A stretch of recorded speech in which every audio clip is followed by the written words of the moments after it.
Thank you very much indeed.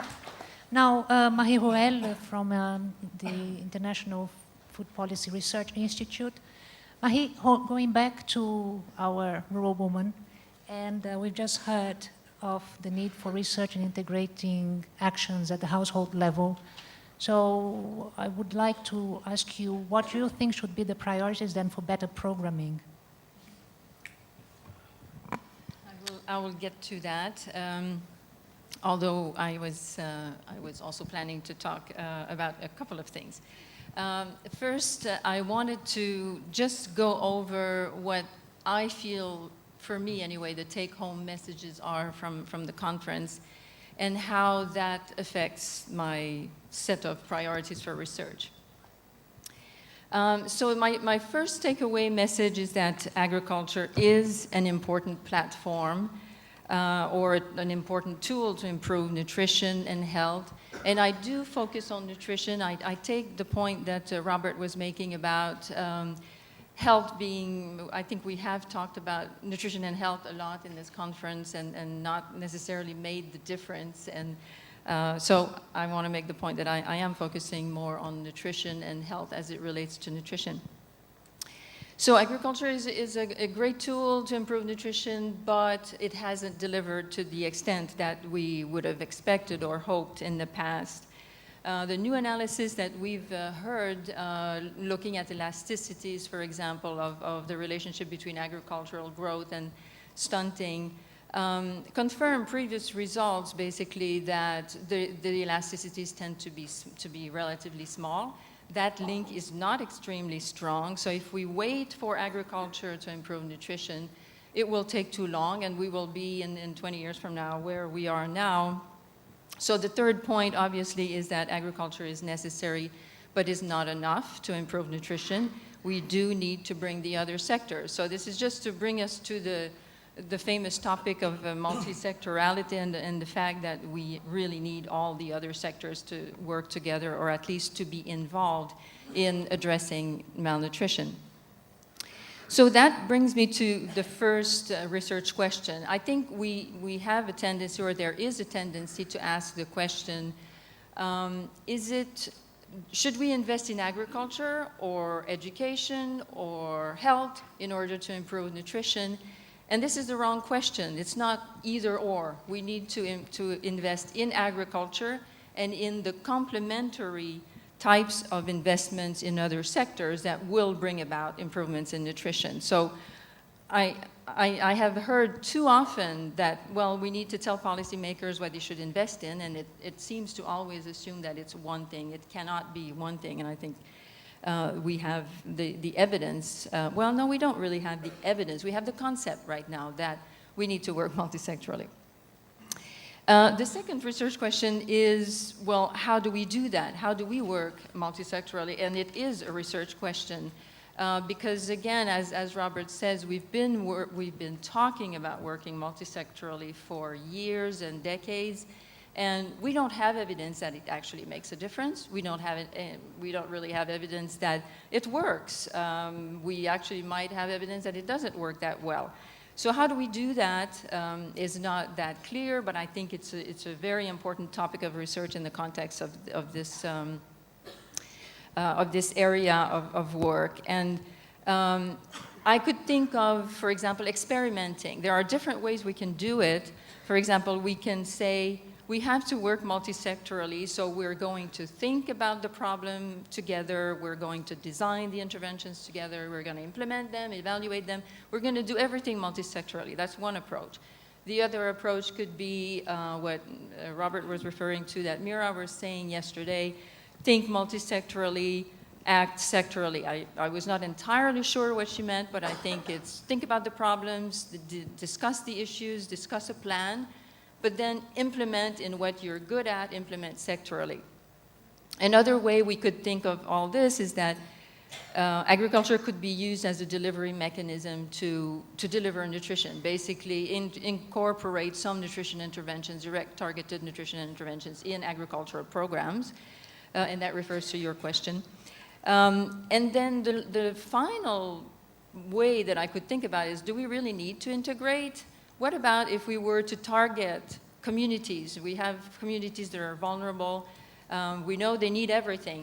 Why don't we target everything to them? All the sectors working in silos, targeting those communities and pressing all the buttons at the same time, but do they really need to integrate? We don't know. So basically my bottom line on all of this is that we have no evidence of the fact that work integration makes a difference, and we also don't know how to do it, and we need to generate that evidence in order to advance more than we have in the past.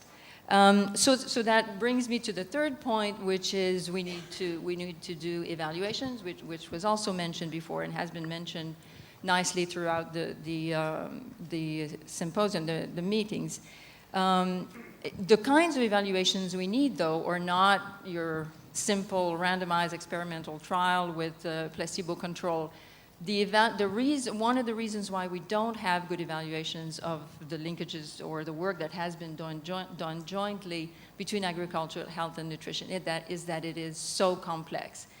And we are facing the same complexity. It hasn't gotten easier, but we have developed better tools to evaluate. We have, I think, advanced enormously in terms of understanding that there are other rigorous ways of evaluating that don't necessarily involve experimental trials. We also recognize the importance of understanding the mechanisms, the how, the impact pathways.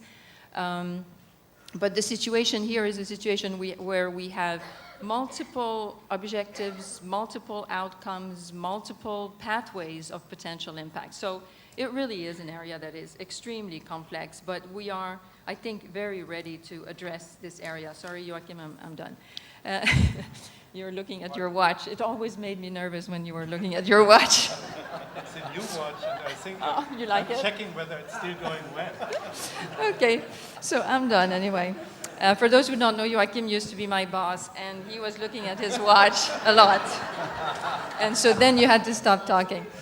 So overall, we have a big challenge ahead, both in terms of implementation and in terms of evaluation and in terms of generating the evidence that we so desperately need. He's not your boss anymore. No, I know. Thank you, Marie. That was very good. Very, very helpful, interesting insights. Now, Joachim von Braun from the Center of Development Research from the University of Bonn, but that we all know well and we will always remember of the spectacular job done in leading IFPRI. So Joaquin, would you want to add your insights to the discussion? Okay, thank you. Actually, there is a watch right in front of us here. It counts backward from 5. Just checking if it's going right. 5 seconds gone. We have been asked to discuss research priorities and priorities for action in this panel. And I could make my statement simple by arguing the research priorities are well laid out in a program of the CGIAR called number 4, dealing with agriculture for nutrition and health. So get started on it. And how to get started, that's the action agenda. Get done with the everlasting CGIAR reform. So that would be my short statement. The research agenda is there and the action agenda is there. And donors in the room come up with the money for that program. It's a good program. It lays out the research agenda well. I'd like to add 3 other points. One is we seem to get carried away a bit with the value chain concept. It's a good concept. It's a great concept. But careful, I think it will be outdated very soon because of a much more complex situation which we are facing. First of all, it's plural, chains, lots of chains, interacting, looping backwards and forward. linking with reuse of waste, the vision of humankind approaching the end of waste, economic waste, not just and waste of health and nutrition, undernourished people, not just some salad in the supermarket wasted. It's a wrong waste concept, an economic and human concept. Well, does this lead us to? It leads us into bioeconomy rather than the food value chain or the agriculture value chain. Bioeconomy comprising food, feed, fiber, energy, new industrial raw materials, reuse of things. And I think the market revolution, which the Prime Minister and Montek Ahluwalia and Ashok talked about, needs to be cast in the context of a modern bioeconomy. My second point is on how to set priorities. We have a very complex agenda here before us. I think it needs to be results-oriented, prioritized, and therefore we need a new metric, a metric of 3 components related to well-being all the way to human happiness. Number 2, a health-related metric related to DALIs and survival, and an economic productivity metric, and not just a GDP metric. So new metrics, results-oriented. And if we come backwards to our agenda, then sectors don't matter, projects don't matter, results matter, and measured in the way I've just briefly hinted at. And we need to be evidence-based. Basic research is lacking. That has been pointed out on the health, nutrition, and agriculture linkages. Applied research is also lacking on lots of things, in especially context-specific research. And we need to define where the private sector has no incentive to engage in this. In this bioeconomy world, the old idea of public sector research for the public good and private sector research has become a lot more complicated. It's not like in the old Green Revolution context. So define that.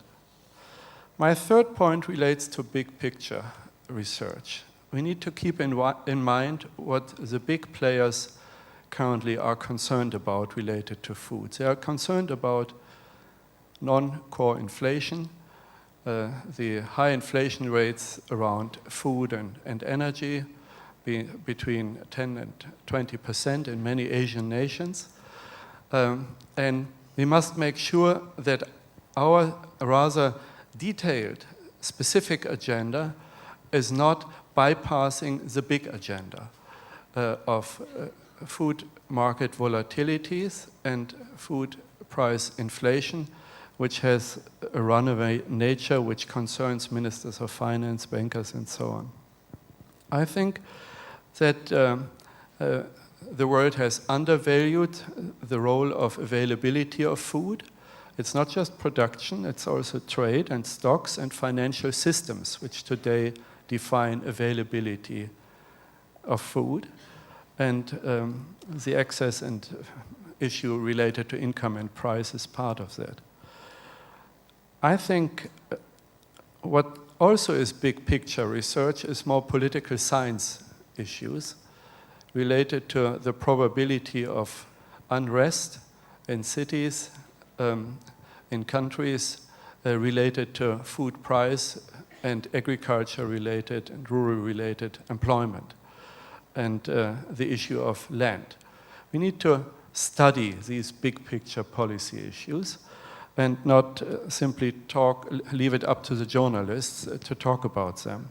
So policy research into big picture needs then to prepare us for the right institutional and organizational design. Sataj Aziz has pointed those out, for instance, during the meeting. Countries with large and difficult nutrition problems need a high-level committee on food and nutrition security, preferably the prime minister in charge. Secondly, civil society, which engages so much in health and nutrition issues, also needs to get more means tested.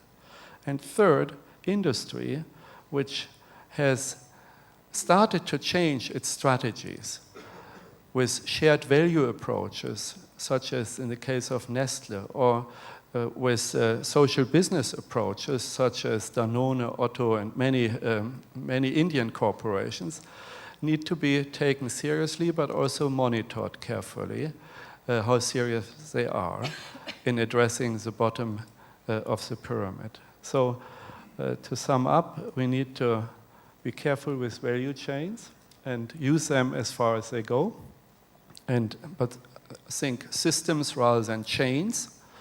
Secondly, results-oriented and evidence-based priority setting. And third, big policy picture on the research agenda in order to cater what the global leaders currently want from us, so that the nutrition agenda can be carried upward with it. Although they may not think nutrition, we may better bring nutrition in under the radar screen, because on the screen it so far didn't work. Thank you.